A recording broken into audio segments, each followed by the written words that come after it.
Qoy mən yenə söhbət açım ilk baharımdan, nəğməm ilə bir də keçim öz diyarımdan. Bol bəhrəl Muğan düzü, Mil düzü, Şirvan düzü, gəl gəldir şən Azərbaycan. Tər güllər şəfalıdır, göy gölmə səfalıdır, hər yanı gülşən Azərbaycan.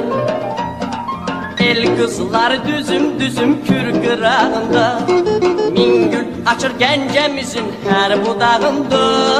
Dost ellər Qarabağın dağ bu qarlıdır, gen çölləri bu torpağın xoş baharlıdır. Bol bəhrəl Muğan düzü, Mil düzü, Şirvan düzü, gəl gəldir şən Azərbaycan.